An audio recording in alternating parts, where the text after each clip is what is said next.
This is the River of Slate that's going to be part of the big paving motif in the centre of town. This is inspired by the actual formation of the slate in the first place, which is, in most cases, river mud that got washed into the seas 400–500 million years ago. Huge underwater avalanches, then the mud settled into layers, and then through pressure and through heat, being close to the earth, it metamorphosed into slate. So the River of Slate has come from that idea, but also the slates from Ffestiniog. First of all, were carried down by river, by the Afon Dyfed, from pack horses down to Maen Tiwrog and then onto the river, and they sailed out to the bay in Porthmadog. So the river fits very well with this whole idea.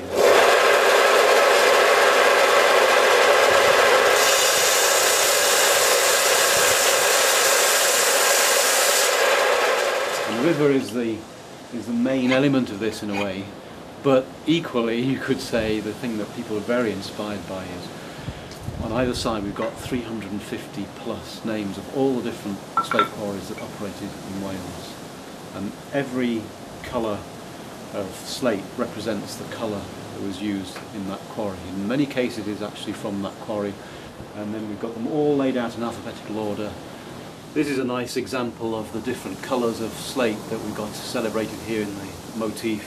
We've got Ffestiniog grey, Bethesda purple, we've got a green from the Nantlle Valley, but what I really like here is that we've got the slate from Pembrokeshire as well, which is quite unique in Wales in that it's a volcanic ash.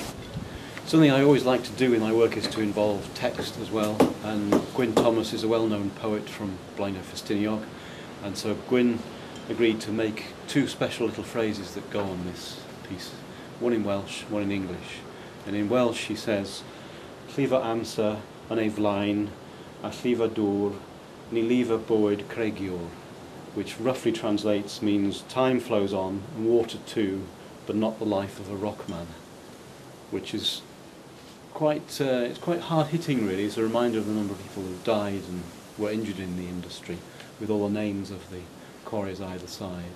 And there's an echo of that in the English phrase, which says, "Men die, the rocks and the empty darkness of these mountains endure." Because Gwyn was very taken by the fact that the Blaenau Ffestiniog mountains are hollowed out, and the great emptiness is still there, despite many of the quarries closing.